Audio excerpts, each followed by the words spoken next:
Hello everyone, welcome to my YouTube channel.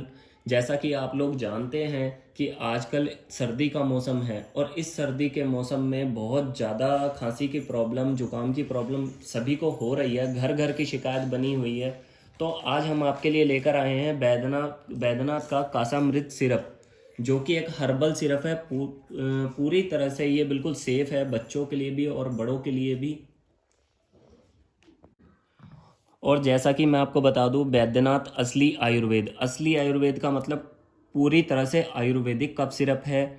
और ये नीचे लिखा है, ध्यान से देखिए आप, safe for women and children, no alcohol, no dryness, fast relief.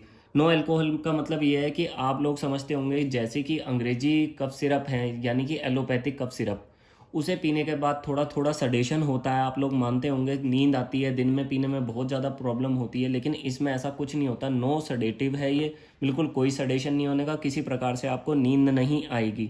और इसमें टोटल जितने इंग्रेडिएंट्स हैं टोटल आयुर्वेदिक हैं। और ये 200 ml का पैक है, जो कि 155 रुपये MRP में होता है।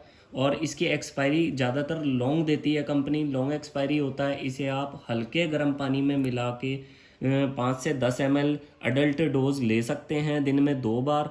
और इसका रिज़ल्ट इतना अच्छा आएगा, आप बिलीव नहीं करेंगे। आपके गले में दर्द है, आपके गले में सूजन है किसी प्रकार से, और आपको खराश हो रही है या नाक बंद है, ये हर जगह आपको काम करेगा। आपने अक्सर देखा होगा कि एलोपैथिक सिरप होते हैं, सूखी खांसी का अलग होता है, बलगम वाली का अलग होता है, सीटी बजती है उसका अलग होता है, जबकि आयुर्वेदिक सबका एक निचोड़ लेकर आया है।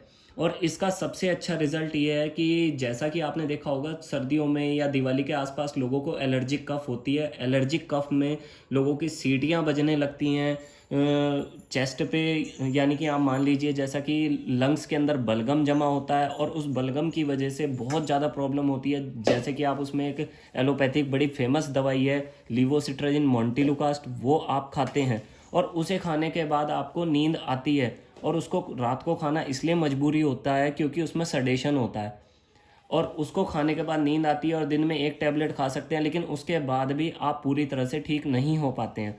तो मैं रिकमेंड करूँगा कि आप ये सिरप पी के देखिए कम से कम 2 से 3 महीने। और आपको इसका कोई साइड इफ़ेक्ट नहीं मिलेगा, बिल्कुल भी कोई साइड इफ़ेक्ट नहीं है। आप छोटे बच्चों को कम मात्रा में, यानी कि 3-4 ml सिरप दिन में 2 बार दे सकते हैं, बड़े आराम से, कोई दिक्कत नहीं है। आप इसे डायरेक्ट भी ले सकते हैं, यानी बिना पानी मिलाए, लेकिन अगर आप हल्के गर्म पानी मिला के लेंगे तो आपको और अच्छा रिजल्ट देखने को मिलेगा। और मैं दोस्तों एज ए यूज़र आपसे अपना पर्सनल एक्सपीरियंस शेयर कर रहा हूँ और आपको बताना चाहता हूँ कि इस दवाई के रिज़ल्ट बहुत अच्छे हैं। लेकिन आप ये मान के चलें, अगर आप कोई भी आयुर्वेदिक मेडिसिन लेते हैं तो उसके रिज़ल्ट्स जो हैं थोड़े समय बाद आते हैं। यानी कि ये नहीं कि आपने थोड़ा सा पिया या 1 या 2 शीशी पी ली, कम से कम 3 महीने आप इसे इस्तेमाल करें, उसके बाद आपको अच्छे रिजल्ट आएंगे। क्योंकि ये आयुर्वेदिक दवाई है, ना कि एलोपैथिक। एलोपैथिक इमीडिएट इफेक्ट तो करती है, पर उससे दोबारा प्रॉब्लम भी होने के पूरे चांस रहते हैं, जबकि आयुर्वेदिक में ऐसा नहीं होता। आयुर्वेदिक धीरे धीरे धीरे धीरे जड़ से ख़त्म करती है उस प्रॉब्लम को। तो मेरी रिक्वेस्ट यही है आपसे कि इसे आप इस तरह से इस्तेमाल करें। और मैं आपको बता दूं, इसमें मुलेठी, अडूसा, तुलसी और भी बहुत सारी आयुर्वेदिक दवाइयों का मिश्रण मतलब दिया गया है इसमें चीज़ों का, और रिज़ल्ट आपको बहुत ही अच्छे आएंगे। और मैं आपको विश्वास दिलाता हूँ कि इसके रिज़ल्ट आपको बहुत अच्छे आएंगे। जितनी प्राइस मनी में आपको ये सिरप कंपनी प्रोवाइड करा रही है, और आप इतनी इस तरह की प्रॉब्लम के लिए आप किस किस तरह की मेडिसिन खाते हैं और कितनी तरह की मेडिसिन खाते हैं, ये आप बहुत अच्छे से जानते हैं। लेकिन एक आयुर्वेदिक कफ सिरप जिसका कोई साइड इफ़ेक्ट ना हो, किसी तरह की कोई प्रॉब्लम ना हो, जिसे आप यूज़ करके देख सकते हो, तो मेरा कहना यह है कि आप ज़रूर पी के देखें इसे, इसका सेवन ज़रूर करके देखें। ये मेरा विश्वास है कि आपको रिज़ल्ट उम्मीद से ज़्यादा अच्छे आएंगे। मैं एज ए यूज़र बता रहा हूँ, आपको क्लियर बता रहा हूँ, एज ए यूज़र बता रहा हूँ, क्योंकि मैंने इसे यूज़ करा है तभी आपको बता रहा हूँ। और अगर आपको मेरे द्वारा दी गई जानकारी अच्छी लगी हो तो प्लीज़ मेरे चैनल को लाइक, शेयर एंड सब्सक्राइब करना ना भूलें। Thank you so much.